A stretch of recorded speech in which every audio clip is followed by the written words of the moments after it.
अभिशाप। एक दर्द भरी कहानी। फ़ोन की घंटी बज रही थी। मोहित ने घड़ी देखी। सुबह के 7 बज रहे थे। उसने फ़ोन उठाया। उधर से आवाज़ आई, मैं थाने से बोल रहा हूँ। एक स्त्री रेल से कटकर मर गई है। उसके फ़ोन में लास्ट डायल में आपका नंबर था, इसलिए आपको फ़ोन किया। मोहित को तो कांटो खून नहीं। रात तो मौसी से बात हुई। बेहद उदासी भरी हताश सी बातें कर रही थी। कल जो कुछ घर में हुआ बता रही थी। आवाज़ में भी बहुत कमज़ोरी थी, लेकिन वो थका हुआ था। उसने कह दिया, मौसी कल शाम घर आकर विस्तार से बात करूँगा। अब तो जल्दी से थाने भागा। लाश मोर्चरी में रखी हुई थी। उसने मौसा जी को फ़ोन किया, जो बिजली विभाग में कार्यरत थे। 2 साल पहले ही रिटायर हुए हैं। मौसा जी को तो लगा उसकी बात सुनकर सांप ही सूंघ गया। मैं आता हूँ कहकर उन्होंने फ़ोन काट दिया। मोहित सामने पड़ी बेंच पर बैठ गया। उसकी आंखों से आंसू बहने लगे। मौसी माँ की लाडली बहन थी, उनसे 6 साल छोटी थी। मोहित भी मौसी के दिल के बहुत करीब था। सोच में डूब गया मोहित। माँ बताया करती थी, जब उनके जन्म के बाद मौसी पैदा हुई तो सबको खल गई, क्योंकि सबको लड़का चाहिए था। उनके होने से पहले लड़की जानकर कई गर्भपात करवाए गए थे। उस बार लड़का होने की रिपोर्ट पर ही बच्चा पैदा किया गया, पर हुई लड़की। किसी को बर्दाश्त ही नहीं हुआ। कोहराम सा मच गया। कोई शगुन ही नहीं हुआ, बस मातम ही हुआ। उन्हें कभी कोई प्यार माँ बाबूजी का नहीं मिला, बल्कि छोटी छोटी गलतियों पर पिटाई होती थी। माँ पहला बच्चा थी, इसलिए उन्हें सबका लाड़ प्यार मिला। बाद में कई गर्भपात बाद छोटा भाई आने पर तो उनकी हालत और ख़राब हो गई। एक तरह से नौकरानी वाली ही हो गई। स्कूल तो भेजा गया उन्हें, पर पढ़ाई की कोई सुविधा नहीं दी उन्हें। स्कूल जाते जाते काम, स्कूल आते ही फिर काम ही काम। बस माँ ही बहुत प्यार करती थी उन्हें। माँ बताती थी, एक बार मौसी ने भूख लगने पर भाई के लिए रखा हुआ सेब खा लिया। फिर तो उनकी वो पिटाई हुई कि दुखी होकर मौसी ने गेहूं में रखी सल्फास की गोलियां खा ली। वो तो माँ ने देख लिया। पुलिस के डर के मारे जैसे तैसे उन्हें बचाया गया। माँ की शादी के बाद तो मौसी की हालत और बदतर हो गई थी। 16 साल की उम्र में ही उनकी शादी भी कर दी गई हमारे शहर में। यहाँ पर भी मौसी के दुर्भाग्य ने पीछा नहीं छोड़ा। तेज तरार सास और विधवा बहन का आज्ञाकारी पुत्र और भाई निकला उनका पति। दिन रात उनकी सेवा में जुटी रहती। मुँह में बोल तो जैसे थे ही। उनके मायके वालों ने शादी के बाद उनसे कोई मतलब ही नहीं रखा। बस कभी कभी माँ से मिलना होता रहता था उनका। अपने दुख दर्द बांट लेती थी उनसे। वो भी बराबर में बैठे सब बातें सुनता रहता था। बात बहुत समझ तो उसे नहीं आती थी, पर मौसी के आंसू उसे अच्छे नहीं लगते थे। अपने हाथों से उन्हें पोंछ देता और मौसी उसे गले लगा लेती।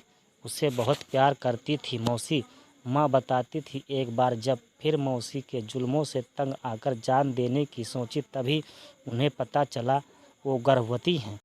उस दिन से वो खुश रहने लगी थी। उन्हें यही लगने लगा था, अब कोई उनका अपना आने वाला है, जो उनका उद्धार करेगा, उनको समझेगा। और फिर रौनक उनके घर आया। 1 साल बाद ही रोशनी से उनकी दुनिया में चहचहाट भर गई। सास की चिल्पो, पति की कर्कश व्यवहार, ननद की मनमानी, उन्हें कुछ भी बुरा नहीं लगता था। वो तो अपनी खुशी में मगन और अपनी दूसरी दुनिया में ही रहने लगी थी। बच्चे पढ़ने में अच्छे निकले। लड़का बैंक में अफसर और बेटी इंजीनियर बनी। बेटी की शादी उसके जॉब में आते ही कर दी। वो अपने घर में खुश थी, नौकरी और अपनी ससुराल में व्यस्त। मौसी भी उसे कुछ बताकर दुखी नहीं करना चाहती थी। एक बहुत बड़ा झटका मौसी को तब लगा, जब उनकी बड़ी बहन यानी उसकी माँ अचानक चल बसी। बहुत फूट फूट कर रोई थी वो। कहती थी, अब मैं अनाथ हो गई। वो तो खुद ही बिल्कुल टूट सा गया था, पर उसने मौसी को गले लगाकर कहा, मैं हूँ ना।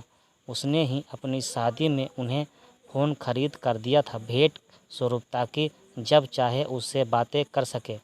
उनके बेटे ने भी प्रेम विवाह किया। पति तो बिल्कुल भी तैयार नहीं थे, हालांकि उन्हें भी लड़की और उसका परिवार ठीक नहीं लगा। फिर भी बेटी की खुशी के लिए बड़े लाड़ प्यार से बहू घर पर ले कर आई, पर शायद यहाँ भी उसकी किस्मत दगा दे गई। बहू के पिताजी का कोई काम नहीं था, भाई भी आवारा था। वो तो हर वक्त घर में डेरा डाले रहता थे और बहू को चढ़ाते रहते। बहू को हर समय ठंडा बुखार। मौसी दिन रात काम करती रहती। बेटे से बातें करने की कोशिश की तो बेटे का जवाब सुनकर भौचक्की रह गई। बोला, ये कि माँ, आपको सबसे प्रॉब्लम रही है। पहले अपने माँ बाप, फिर सास और बहू। अभी तो एडॉप्शन करना सीखो। पापा को भी आपसे इसलिए शिकायत रहती है कि कुछ समझती ही नहीं हो आप। मौसी घुट घुट कर रह गई। उन्होंने मन ही मन फैसला कर लिया कि अब वो किसी से कुछ नहीं कहेगी। जब बहू के पैर भारी हुए तो वो सबसे भारी वक्त था उनका।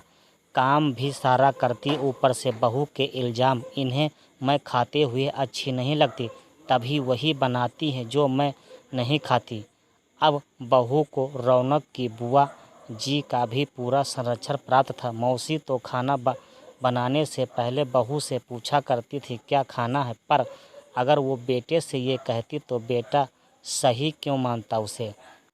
अब यही लगने लगा था माँ में ही प्रॉब्लम है, तभी कोई पसंद नहीं करता इन्हें। बहू की माँ लोकल होने की वजह से रोज़ ही बेटी से मिलने आती और गान बघार जाती। क्या क्या खाना है, मौसी रसोई में उसे पूरा करने में जुटी रहती। कभी जूस, कभी फल, कभी मेवा, कभी दूध। इसी बीच बेटे का भी ट्रांसफ़र हो गया। पति ने बैठक तक खुद को सीमित कर लिया। मौसी चुपचाप सबकी बातें सुनते हुए कामों में लगी रहती। पर जिस दिन दूध जैसा पोता घर में आया, मौसी फिर निहाल हो गई। सब दुख भूल गई, अपने सपने बुनने लगी। पर सपना तब टूटा जब बहू ने पोते को हाथ भी लगाने को मना कर दिया। अब बहू की माँ भी घर पर ही रहने लगी थी। बेटी की देखभाल के नाम पर काम सारा मौसी ही करती थी। मौसी का शरीर भी टूट गया था, इतना कि काम नहीं हो पा रहा था। उन्हें बुखार आ गया, तभी भी वो काम करती रहती थी। पर कल अचानक बेहोश होकर गिर गई। फिर तो घर वालों में कोहराम ही मच गया। कहा गया जरा काम क्या बढ़ गया, इनका नाटक शुरू हो गया। क्या क्या नहीं कहा गया। उन्हें रौनक की बुआ भी कहने लगी, शुरू से आदत है इसकी तो नाटक करने की। बहुत रोई मौसी, और कल रात मौसी उसे फ़ोन करके यही सुना रही थी, पर उसने ठीक से पूरी बात नहीं सुनी।